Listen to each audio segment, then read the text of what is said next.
வணக்கம் நண்பா, welcome to கிரிக்னிட்டோ. உலகக்கோப்பை இறுதிப் போட்டியில் அடைந்த தோல்வி குறித்து கேள்வி எழுப்பிய பிசிசிஐ. டிராவிட் சொன்ன பதில் என்ன தெரியுமா?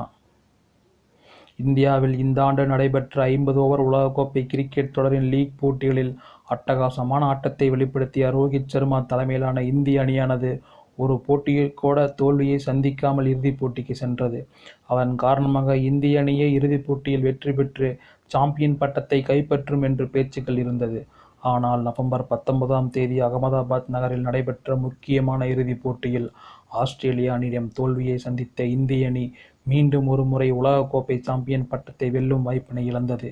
இந்த நிலையில் இந்த உலகக்கோப்பை தொடரின் இறுதிப் போட்டியில் அடைந்த தோல்வி குறித்து இந்திய அணியின் கேப்டன் ரோஹித் சர்மா மற்றும் பயிற்சியாளர் ராகுல் டிராவிட் ஆகியோரிடம் இந்திய கிரிக்கெட் நிர்வாகமான பிசிசிஐ கேள்வி எழுப்பியுள்ளதாக ஒரு தகவல் வெளியாகியுள்ளது. அதன்படி அந்த கேள்விக்கு பதிலளித்த அணியின் பயிற்சியாளர் ராகுல் டிராவிட் கூறுகையில், அகமதாபாத் மைதானம் 2ஆம் பாதியில் நாங்கள் நினைத்த அளவு திரும்பவில்லை. அதோடு அந்த இறுதிப் போட்டியில் நமது அணி 240 ரன்களை மட்டுமே அடித்ததும் தோல்விக்கு காரணமாக அவர் கூறியுள்ளார். இந்த போட்டியில் இந்திய அணியின் டாப் ஆர்டர் வீரர்கள் பெரிய அளவில் ரன்களை குவிக்காமல் அடுத்தடுத்த ஆட்டம் இழந்ததாலே சரிவை சந்தித்ததாகவும் அதன் காரணமாகவே இந்த தோல்வி நடந்ததாகவும் ரசிகர்களும் தங்களது கருத்துக்களை பகிர்ந்து வருவது குறிப்பிடத்தக்கது.